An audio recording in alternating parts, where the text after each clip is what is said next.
Good morning! Magandang umaga po sa inyong lahat. Kwentuhan muna tayo. Kaka-stress, no? Sa mga nangyayari dito sa ating bansa.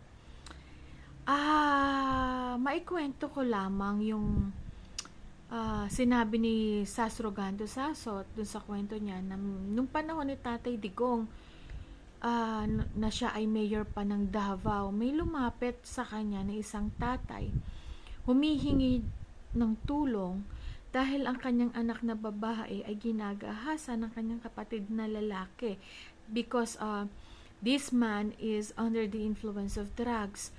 At nang kanilang ito'y puntahan ay sinabi nga niya na kung ito'y kanilang sasalakayin ay maaaring madamay itong kanyang anak na babae, kung kaya't sinabi niya na uh, ipagpaliban na lamang muna at hayaan na lang na patapusin ng kanyang anak na lalaki.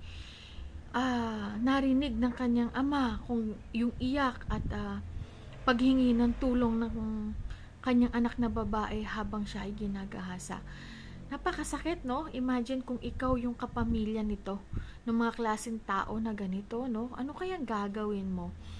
Kasi kahit ako hindi ko ang hirap tanggapin kung halimbawa isa man sa anak ko o kapamilya ko ay nalulong sa pinagbabawal na gamot, no? Ako, hindi ako mag-aatubili na iparehab siya, suportahan siya para siya ay makapagbagong buhay, no? At hindi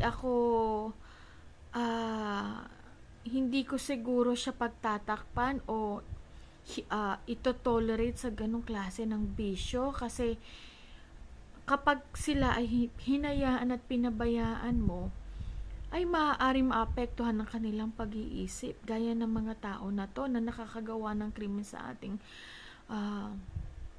komunidad, no? Ang dami-dami mga situations na ganito. Kayo po ba sa palagay ninyo naging effective ba yung paglaban ni Tatay Digong sa war on drugs nung panahon na siya ay presidente pa? O kagaya na sinasabi nila De Lima, nila Trillanes, na failure daw di umano yung pakikipaglaban ni Tatay Digong dito sa war on drugs nung panahon niya? You can comment down below at babasahin po natin ang inyong mga komento tungkol sa bagay na to. Marami pong salamat. Goodbye.